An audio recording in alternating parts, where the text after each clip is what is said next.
Okay, we're underway now. Welcome, everybody. This is our first live chat with one of our guest speakers. Jean Dubail is the managing editor for. Weird. Oh, there you go. He's the managing editor for the Danbury, Connecticut News Times, and Jean and I actually go back a ways. We used to work together for the Sun Sentinel in Fort Lauderdale, and at another point in our career, we worked together for hyper-local news, online news network called Patch.com. And I think that's it. Well, also, Jean is from the St. Louis area. Where'd you go to high school, Jean? Pattonville. Pattonville High. And his daughter is a graduate of WashU also. 4 years ago now? Right? So, Yes. So we'll go ahead and get started here. The idea here is we're going to take about an hour. We got some questions that I'm going to ask, and then I have got questions from the students, and those of you who are here with us can chime in with any questions either by text or if your audio is working. But I think what we want to, and the whole purpose here is the focus is that we're talking about the business of journalism. That's what our class is about. So that's kind of where I want to focus our time and attention in the next few minutes. So, Okay. Jean, maybe you could talk in the context of the business that we work in, journalism. How have things changed since you got into the business, and how were they different then than they are now? Well, it would be hard to overemphasize how different they are from when I started, which was in the 80s. My first newspaper job was in 1983. And at that time, the business... Connected to Kathleen's iPad. Kathleen's iPhone. Macasser's MacBook Pro. Keep going, Jean. Okay. At that time, the business model of journalism was a time-honored one where... Connected to Macasser's MacBook Pro. I'm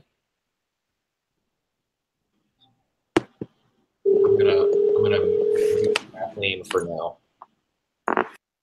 Go ahead. Okay.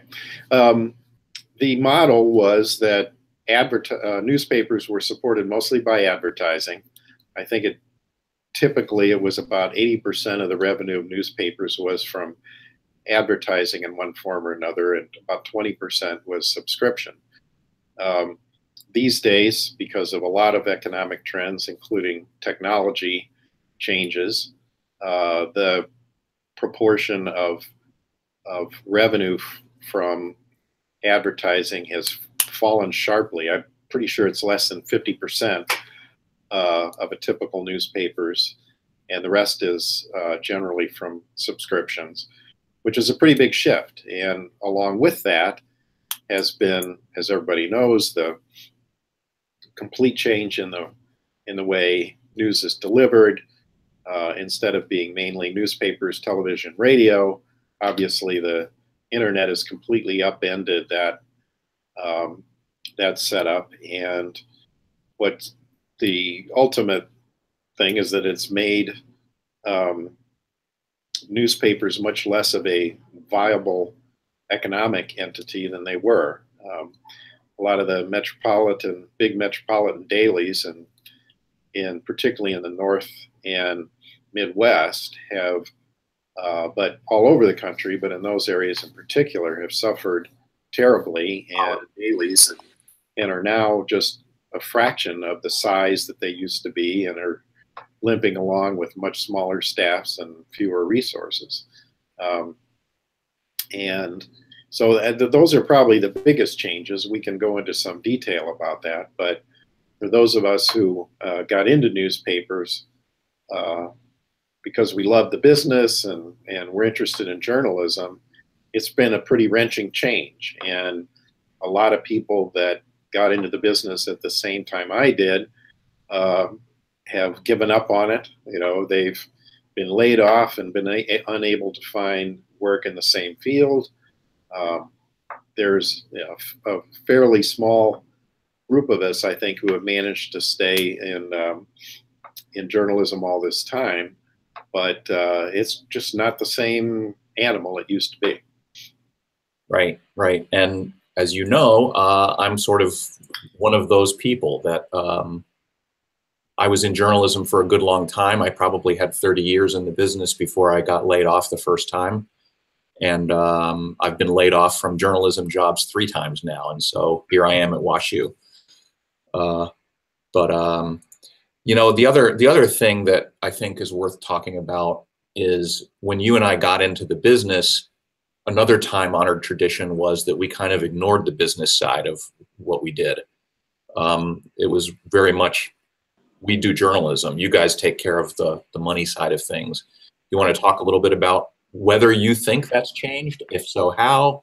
And is that a good thing? Well, yes, it has changed. You're right that at one time it was considered very ethically suspect to have any kind of contact between the business side and the editorial side of a newspaper or television station or whatever, and that that was critical to maintaining the independence of the newsroom. And I don't think that's changed. I think you still need to have that kind of separation in order for journalists to remain independent and not have economic pressures dictate the course of the coverage. But what has had to happen is that I think people in the newsroom are much more mindful, at least, and they have to be, of the economics of the newspaper business and the finances of their particular newspaper, just because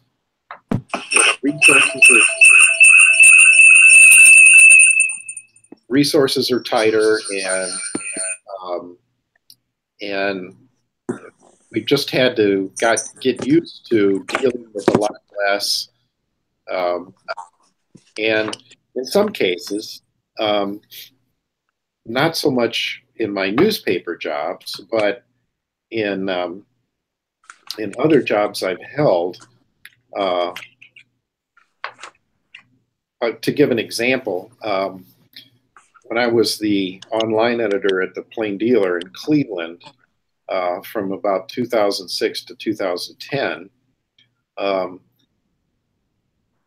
my main responsibility was making sure that all of our content got on the website properly, all of the newspaper content got on the website properly. But I also was trying to devise ways of using some online tools to create advertising opportunities. To give an example, we used an online survey tool, a third-party application, to create a weekly contest at the Plain Dealer to predict the outcomes of each NFL game, and this was something I conceived myself. I set it up myself. It really had nothing to do with the paper per se, but I created this and then went to the advertising people to say, you know, do you think you could find an advertiser who would be willing to sponsor this contest, give a prize and everything? And in fact, we eventually did that. So, you know, strictly speaking, that was not a newspaper project, but I use that as an illustration of something where somebody who's steeped in newspaper journalism has to start getting creative about ways to help raise money, because ultimately we all have to be thinking about that one way or another. Sure, sure. So you would come down on the side that it's a healthy thing that journalists are aware of the business pressures that are brought to bear, and where possible and where it doesn't cross a line, they're participating in helping that. Yes, I would agree. Yeah. Are there examples of that in the current job, in the job that you have now? You've been in Danbury how long now? Not quite 4 years. And, as the managing editor, how has that played out? Well, the only way that it really has for a time under our previous publisher, not the one we have now, I regularly attended meetings of the executive committee, mainly to be informed about the financial health of the paper, how circulation was growing, you know, ups and downs of circulation, ups and downs in advertising. And it wasn't necessarily because I would let that affect news decisions, but you know, simply to be aware of what that was. So you know, when I got into the business, when we wanted to do something, to travel somewhere, invest some resources, hire freelancers or whatever, somebody just wrote a check. You know, the newspaper profit margins were so healthy that nobody really blinked twice at expenses like that. And now I have a much better awareness. I have to have a much better awareness of just how thin those margins are and how restricted the resources available are. Like I said, it doesn't, you know, knowing this doesn't affect my coverage in the sense that that I would soft pedal important news because of an advertiser, which is the previous concern, but it might make it would have some influence on what things I decide I can invest my limited resources in.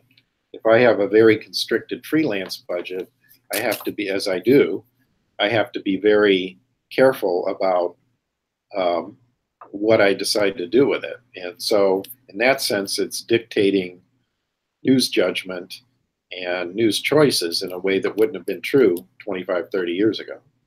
Sure. So you were the... wait a minute, there's a question. Here's a question from Valerie. What about the cost of researching a story? Will you not follow something? Oh, it went away too quick. No, I got it. You got it? Okay. Yeah, that if I would not follow something, if I thought it was going to take up too many resources. It kind of depends on the story. I mean, if it was clearly, if we got onto something that was really hot and had great public interest, money would be found in order to do that. But I probably would have to make some hard choices sometimes about where I deployed particular resources and especially people. You know, it used to be, for instance, the answer is it Valerie's question? Yeah. It used to be very common that newspapers would have an investigative team, and those would be 2, 3, 4 reporters that would spend the bulk of their time, maybe spending months at a time, maybe researching something. The movie Spotlight is a perfect example of that. I'm sorry, which? The movie Spotlight is a perfect example of what you're talking about. And these days, very few papers can afford to have an investigative team because they need to have those resources deployed elsewhere. So in that sense, since I have fewer people on the beat, on the street, there are things I'm going to miss, Valerie, that I would not have missed 20 or 30 years ago because I just don't have as many eyeballs out there looking for stuff. Does that answer your question?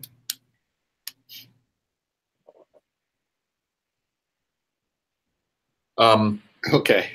Great. Well, and it was a really good question too, Valerie. It kind of dovetailed with one of the things I wanted to follow up with from what Gene was saying earlier. So you have been the managing editor in Danbury since 2014, 2013 now. When were you the city editor at the Cleveland Plain Dealer? From 1999 to 2006.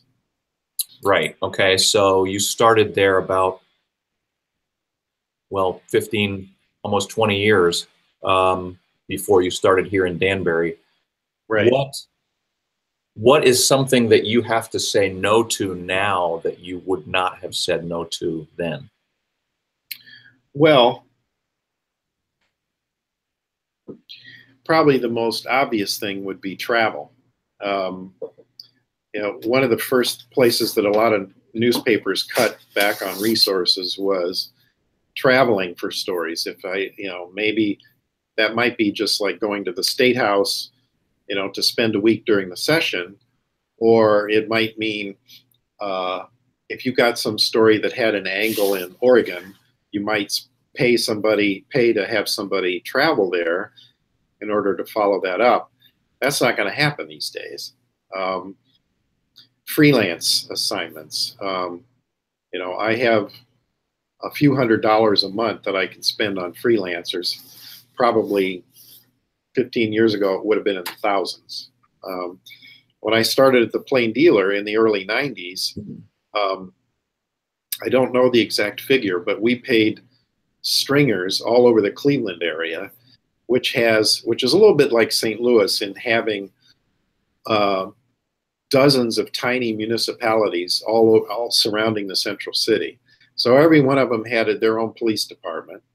So we would have stringers, which if you hadn't heard that phrase, that's a type of freelancer that would to go and look at the police blotter in every one of these little police departments 2 or 3 times a week, and we paid them $25 a pop or whatever it was.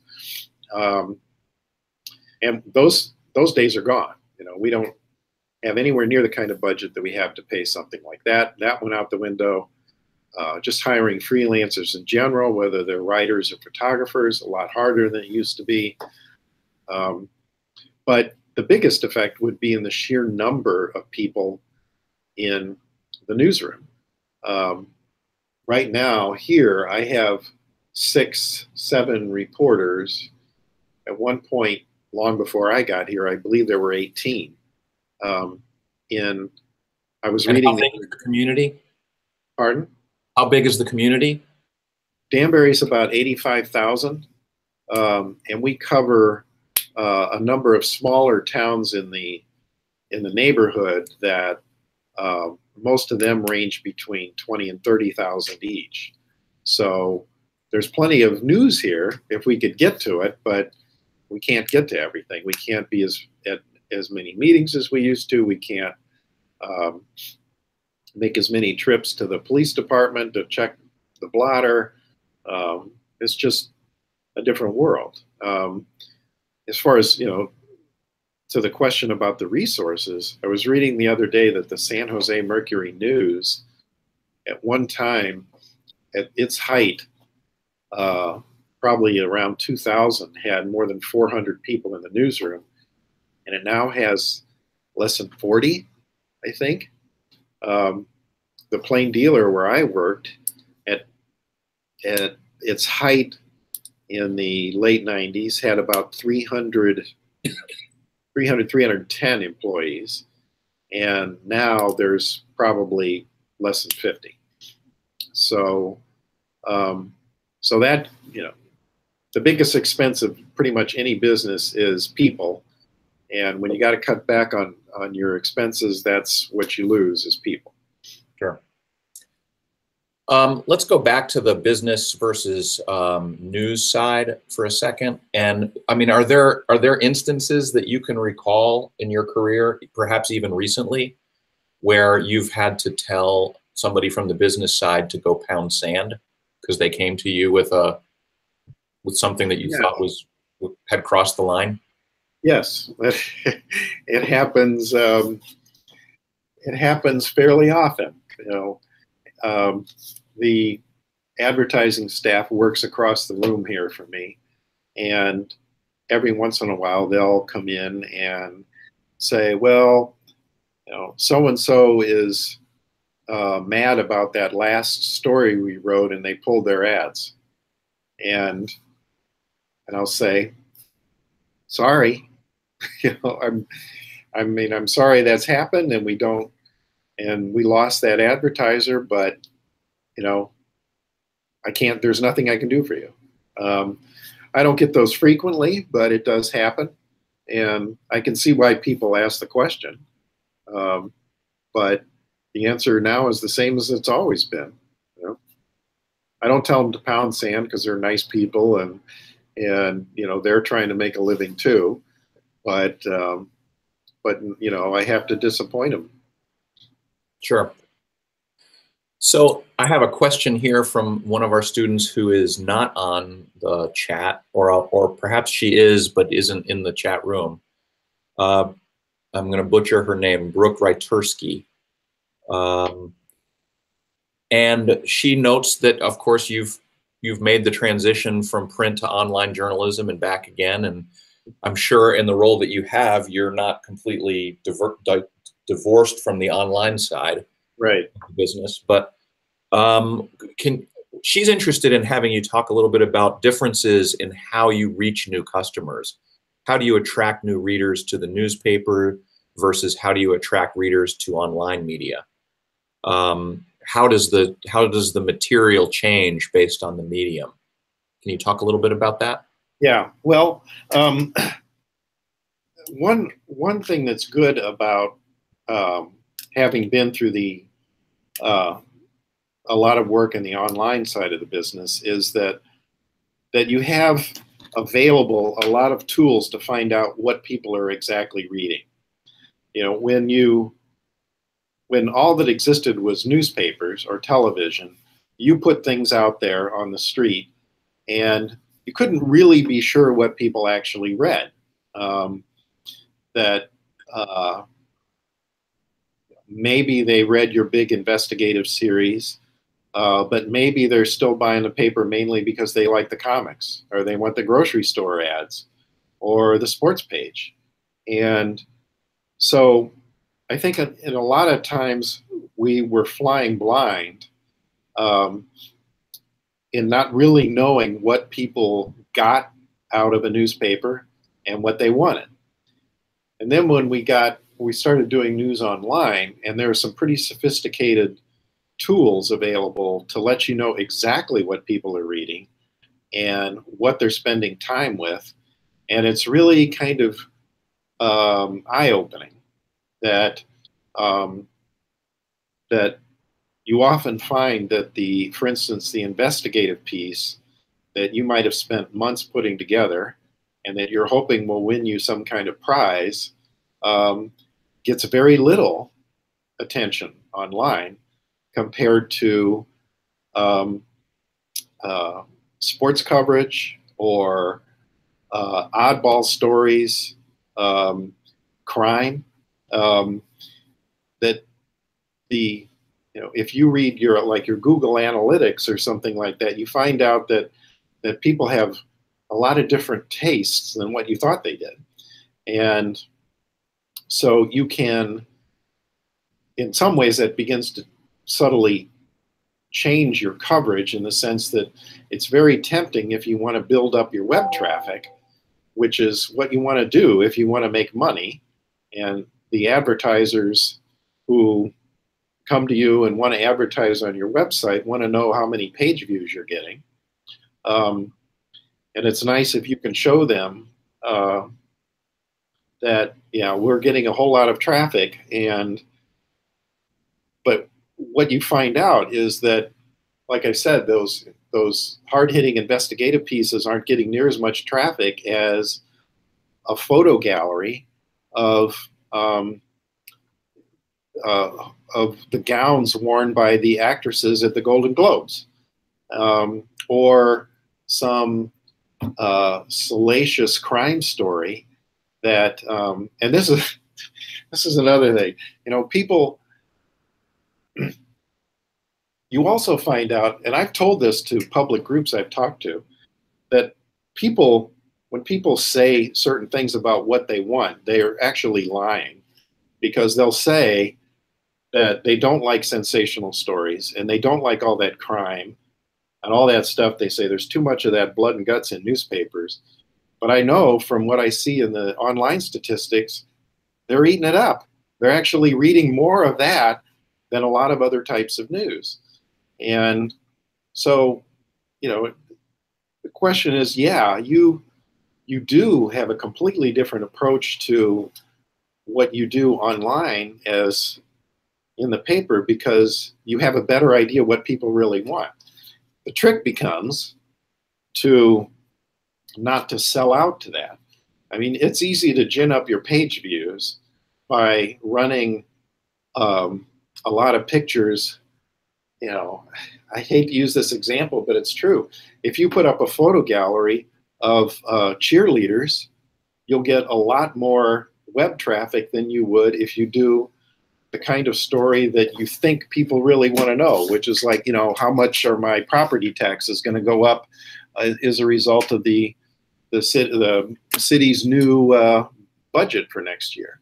So, I mean, it's very, once you know exactly what people want, it becomes hard to figure out how much of that to give them without compromising your principles. Sure.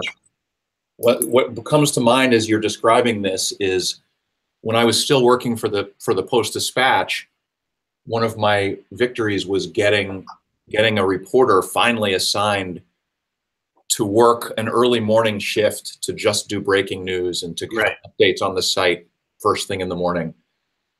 And this was, it turns out that what the guy who was assigned to me was a grizzled veteran of the Post-Dispatch, and he was looking for something new, and they were looking for something new to give him to do. And one morning in the dead of winter, we woke up to a snowstorm, and I called Harry and I said, you ought to get a story up about the snowstorm and talk about what the forecast is and what it's going to be like for people as they're driving in and what it's going to be like as they're driving home later in the day. And it's one of these cases where I could literally see him over the phone rolling his eyes at me, asking this veteran journalist to do a weather story. Yeah. And the next morning when he looked at the web traffic, he never had to be asked again. Yeah. He was on top of weather stories every single time there was one to write. Right. I've got another question here from another student. This is from Jessica Robin. And she's interested in hearing you talk a little bit about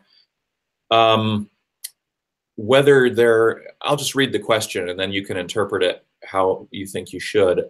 Have you noticed a decline in ethical story finding in relation to the Society of Professional Journalism rules? She's curious about expectations in following these rules, whether they've changed during your time as a journalist. Well, I don't know the SPJ rules chapter and verse, but I can only tell you what I think the standards that I was taught, 30, 35 years ago. Have those changed? Yeah, in some ways they have. For instance,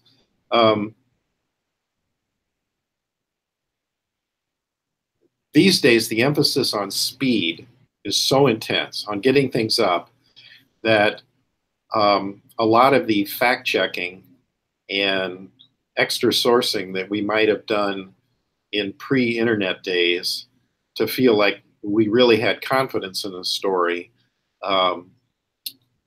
isn't done anymore. You know, that we tend to go online faster with things than we would have 30 years ago, simply because the competition is so great. And it's one thing to try to be first in the paper tomorrow morning when there are only maybe one or two other papers you're competing against, and you have a fairly good idea of whether they might get a story too.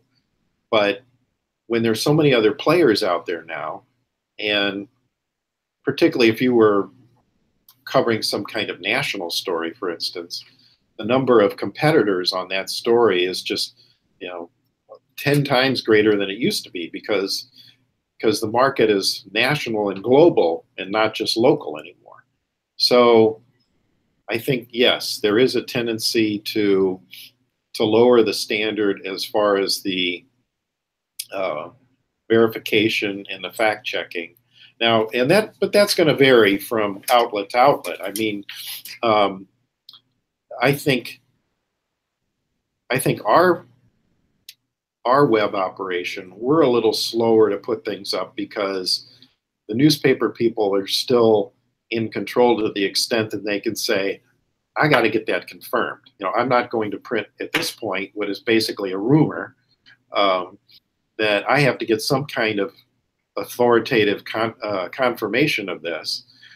And the web people are often, the web producers that are associated with our website are often clamoring for a story that we cannot, you know, a breaking story on a, like say there's a fire and somebody posts on social media, not a reporter, like a neighbor of the house that's burning down will say, oh my God, there were 2 people in there and I'm afraid they're dead.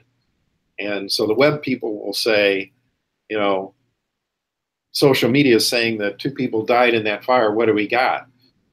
And we'll say, we got nothing until the fire chief or the police chief or somebody authoritative says, yes, we've confirmed that there are 2 deaths, because we're still trying to maintain some kind of line there as far as reliability. And I'm not saying that that's a constant problem, but it does crop up a fair bit that that we have conflicting impulses about when a story should go. And we often have conflicting impulses about what a story should go. I've had arguments with the web people here about whether, you know, I mentioned the photo gallery of cheerleaders. I had a fight with somebody about putting that on their website because I thought it was just gratuitous clickbait that they were putting up there, and but they were answering to different people who all they cared about was page views and weren't going to be too particular about the source. So we do have these conflicts, and you know, for the most part, they're resolved more or less amicably, but sometimes we do have pretty profound differences about what we think is an appropriate approach to a story, or what story is appropriate to begin with. Sure. Do you know Cathy best? I can't remember if you have ever crossed paths with her. Don't recall. Okay.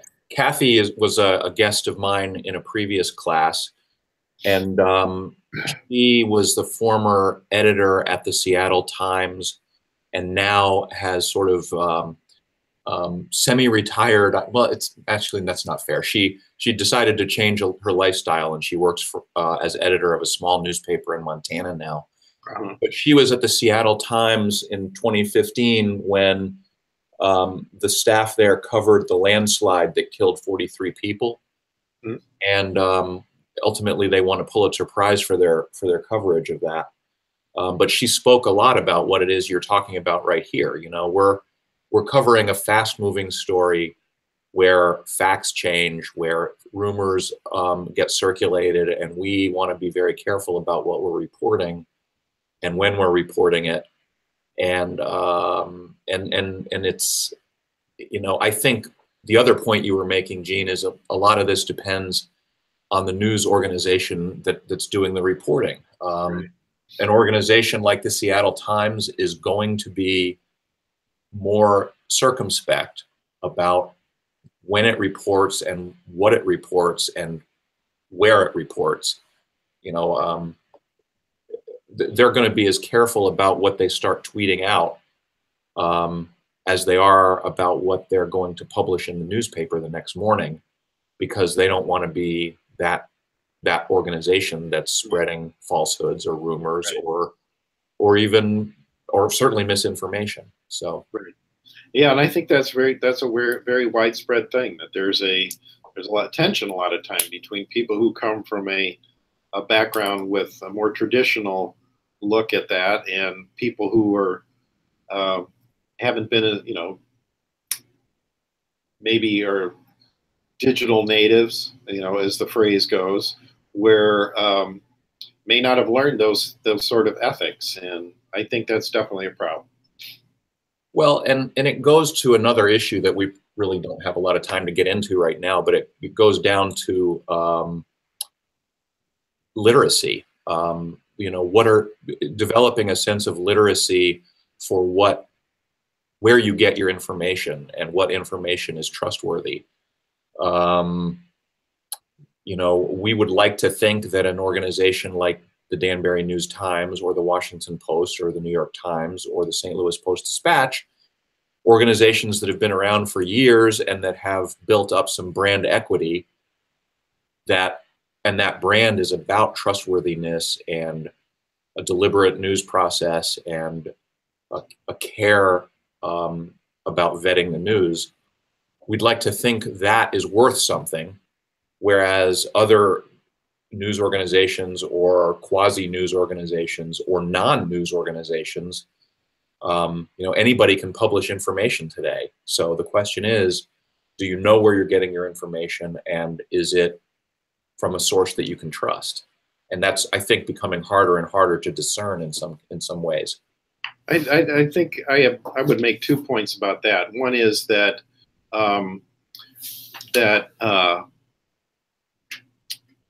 you know, a whole generation of people has been trained to be very skeptical of the news, and now the president is telling them not to believe what they hear, which, you know,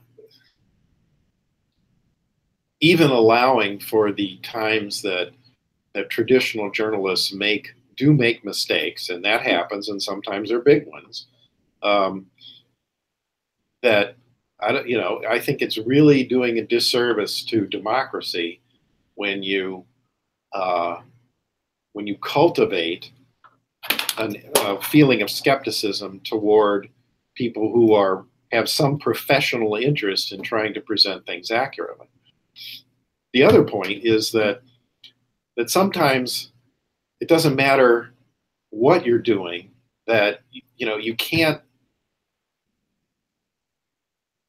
Sometimes the most ridiculous stories cannot be killed. And let me give an example. In 2004, during the presidential election, when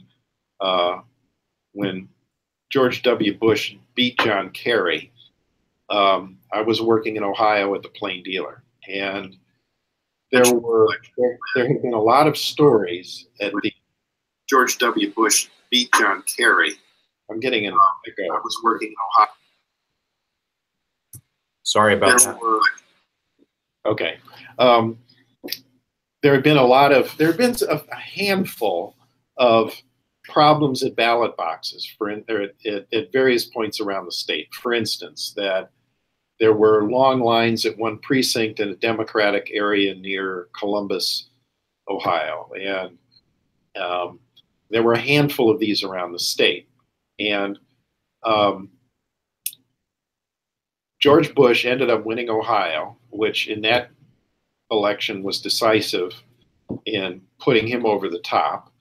And but there were a lot of people who didn't like Bush who were pressing the idea that some kind of skullduggery had gone on, that there was a deliberate effort to suppress Democratic vote in certain neighborhoods and so forth, and that the Plain Dealer and the other mainstream media in Ohio were suppressing this story.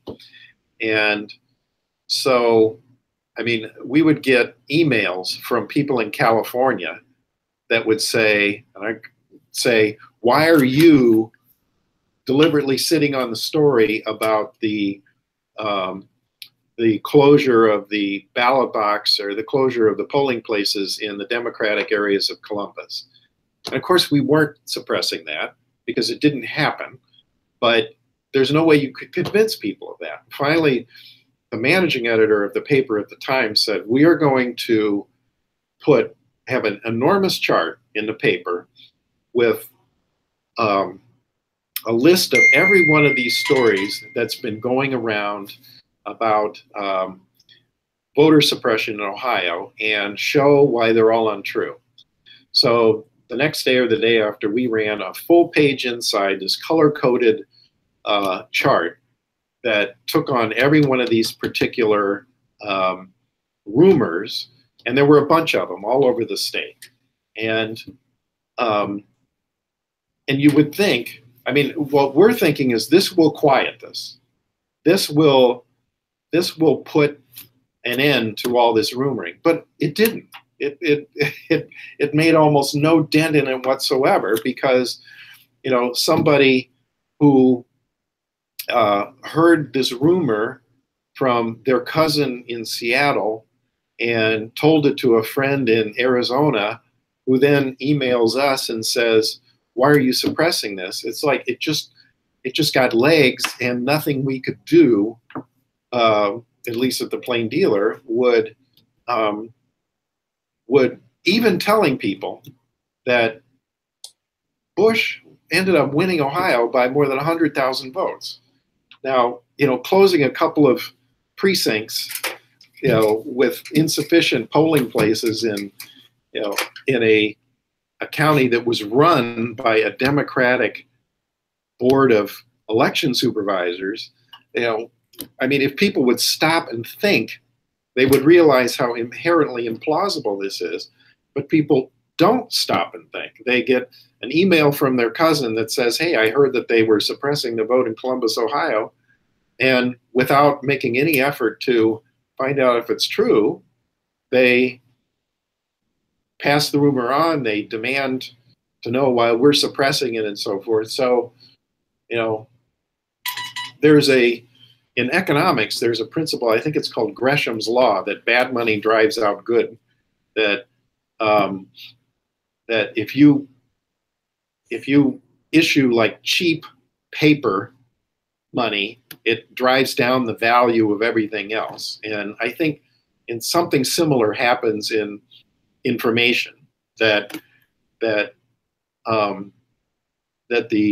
what's factual and or fact-based can be overwhelmed in a matter of moments by rumor and untruth and half-truth and deliberate untruth, and it's hard to ever get the upper hand with that. And you know, this gets back to what Kurt mentioned about consumer education, on, you know, how that you have to have a literate public that understands. We have to teach the public a whole new way of reading and listening to news, so they can sort out the wheat from the chaff. You know, some schools actually have classes now on, you know, how to read the media, how to interpret what you hear in the media, which is all to the good. But I think it's a very difficult job they set for themselves. Well, I mean, the other piece of this too is, by virtue of the fact that we have so much electronic media now, and by virtue of the fact that it's very easy today to become a publisher or to find what it is you're looking for, there are some people who argue that we gravitate to the media that we like. We gravitate to the points of view that that confirm our own worldview. And we have a tendency to perhaps become more fragmented in our understanding of the world, because some of us want to watch Fox News and some of us want to watch MSNBC. And God forbid, some of us want to watch, oh shit, sorry, pardon me. Some of us want to watch InfoWars. Yeah. Or some of us want to watch the liberal equivalent of that. Right. Well, this gets back to something that I speak about frequently when I talk to groups, public groups about this, community groups, is that who's the gatekeeper? You know, it used to be that the gatekeeper was the local newspaper and to some extent the television station or the radio station. The number of news outlets was very limited. And since radio and TV to some extent depended on newspapers, which were much better resourced, the ultimate origin of a lot of news was newspapers where people had some professional approach to telling things, in however flawed a fashion, trying to tell things from more than one side, and to fact check and so forth, and all the traditional rules of journalism. But so the gatekeeper, there were very few of them, and they were fairly principled as these things go. Well, now there's no single gatekeeper. There's a multiplicity of gatekeepers. A lot of them are completely suspect. And now, I don't know, Kurt may know this, but the proportion of people who get their news primarily from Facebook is something like, I want to say like 40% of people, maybe it's higher by now, which means that your gatekeepers are your friends. The people that your Facebook friends or Twitter followers, or your Snapchat friends or whatever, they're posting links to stories on and they show up in your feed. And as Kurt just mentioned, it tends to be the sort of self-reinforcing echo chamber where like-minded people tend to group together and talk about the same things from the same point of view. But if your friends are your gatekeepers, and I can't tell you how angry I get sometimes when I see Facebook friends of mine post something that I just know is baloney. A lot of times it's medical information. That there's just a ridiculous amount of health and medical reporting that is fake news. That it's, there are more quacks out there than ever before peddling some baloney cure for something. And when I see friends of mine post stuff like that on Facebook, I just want to wring their necks and say, why are you propagating this? So, but that's where it is. That's where your news is being curated by a completely different, not by one fairly professional organization or a handful of them, but by a lot of people who may be well informed, but who probably aren't. Sure. And if you're like me, and I plead guilty to this, that most of the Facebook friends I had that have a profoundly different political view from me, I've either unfriended them or silenced them because I can't stand to read what they say. So I end up, I'm in the same echo chamber that everybody else is right now. My own personal echo chamber. But so I think that's a very difficult problem. I don't know how we get out of that swamp. Well, and it's a really important point, and I'm glad you made it, Gene, because I think it's come up in my class, or it should very soon, in some of the reading that the students have done. It's recently as 1970, the network television newscasts were 15 minutes long. Right. So there wasn't a lot to get from television news then. And you're right. If you wanted to get news, you better go to the newspaper, because there ain't no other place you're going to get news. Right. So I want to move on to a couple of other questions. We've got about 12 minutes. While I was pontificating there a minute ago, Valerie put up a question, I think, and I might have gone right by it. Valerie, did you? Yeah, her question was, do you feel like staff are more likely to go to print online because it is easier to edit and retract? Well, let's put it this way. If there's, in certain types of breaking news, our reporters are instructed to put it up immediately and not wait for it to be edited. And now I've tried to draw a line to say, look, if there's something that's potentially libelous, I want you to wait. But, what some reporters think is libelous and others don't think is libelous is not as clear-cut as it should be. And so I have to say, I'm nervous sometimes about us having reporters post things directly. But that's part of this whole speed thing. And since I don't want to work 24 hours a day, and reporters might be going to night meetings or starting work earlier than I do, and their instructions are to post, if they go to a late meeting, that we're going to put something online, but it's too late for our deadline in the paper, which is pretty common. I'm not necessarily going to read what they post right after the meeting. And I have pretty good confidence that it's going to be accurate and so forth, but I don't really have good confidence that it's wholly grammatical and that there won't be typos in it. And, even if you read the very best news outlets, the New York Times and the Washington Post, if you see some of what they put up online, it often has typos and it often has grammatical mistakes. So yes, Valerie, I mean, there are some issues there that are troubling and, again, don't have an easy answer. Right. To touch on something you brought up a minute ago, a question from Juan Bean, and I'm going to work in a question that Kathleen had sent earlier. Kathleen, who's on the chat right now. Juan asks to talk about how social media has influenced you as a journalist. How has it influenced the business of communications? And sort of linking onto that, a question from Kathleen: how have you used Twitter as a professional tool, or any other social media? Let's just say that. Okay.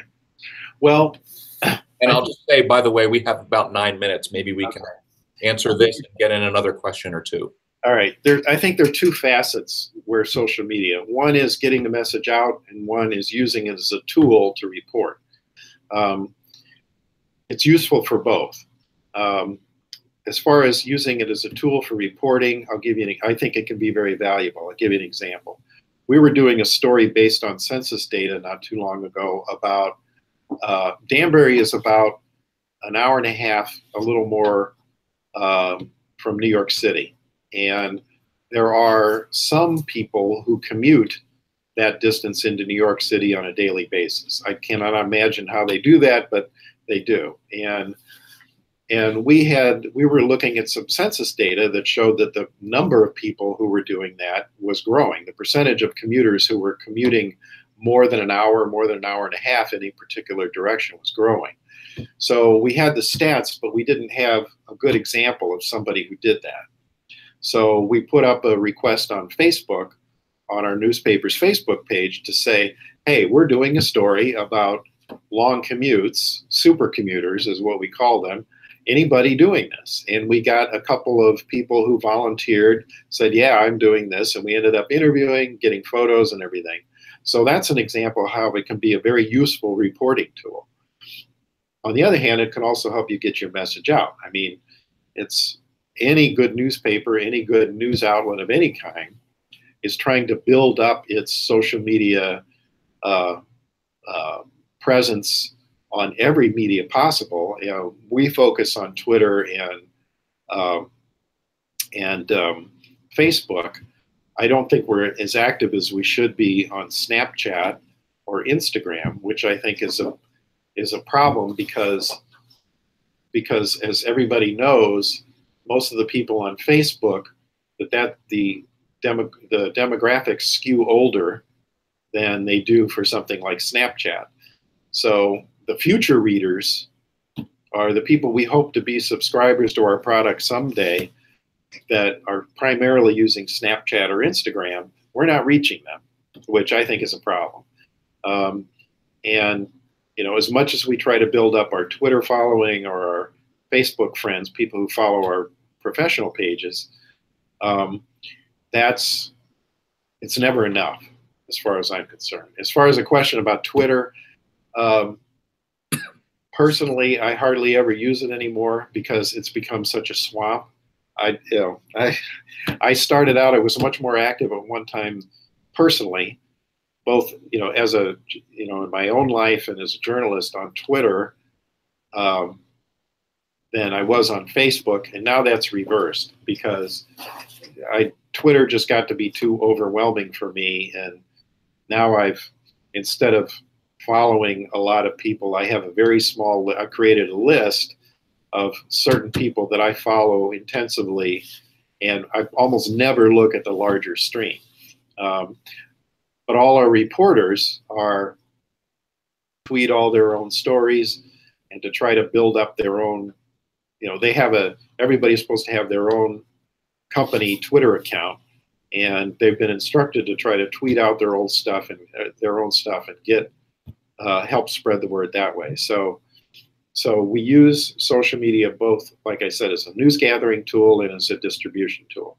I have another question from Brooke about advertising, and this is sort of a nuts and bolts question, but a good one. Are advertisers contracted with the newspaper for a certain period of time, or are they able to pull their ads at any time? And as long as we're talking about newspapers, we might as well talk about online too.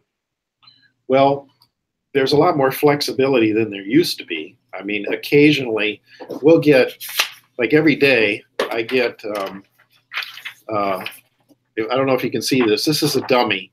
This is the first 9 pages of the paper. And the grayed out areas are the areas occupied by ads. And the white areas are what we call the news hole. And so my job every day is to fill that news hole. And it is not common to have these pages. I get this usually around noon every day for the following day's paper.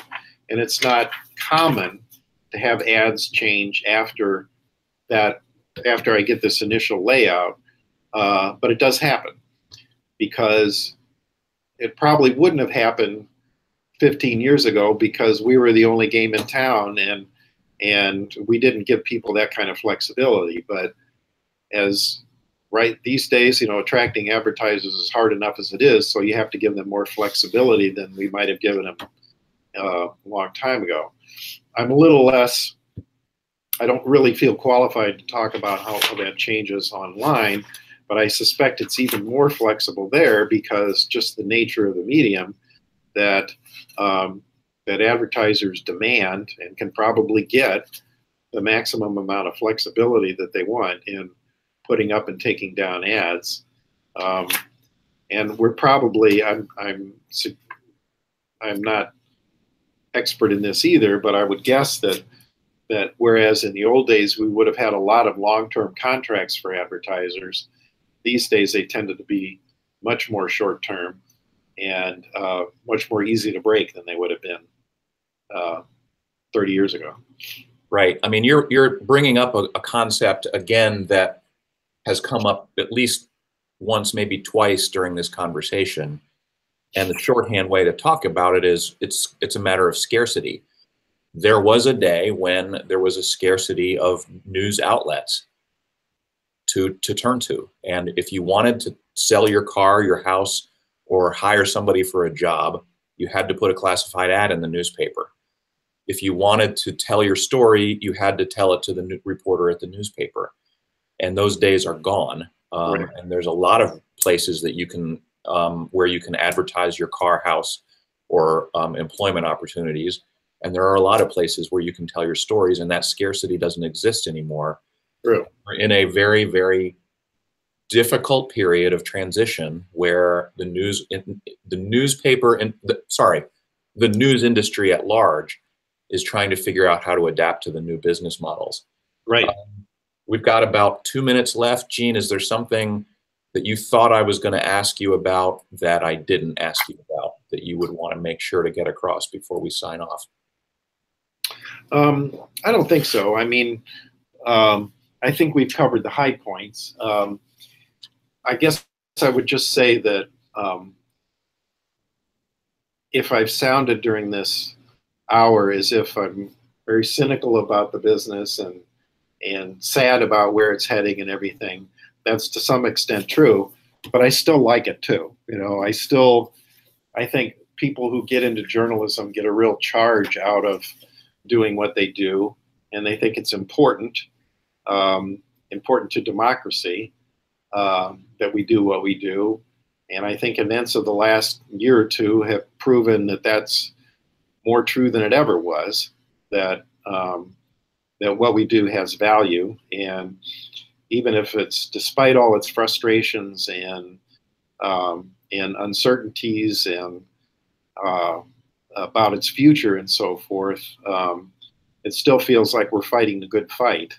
And so, you know, I still feel positive about it most days, and I still hope to retire as a journalist.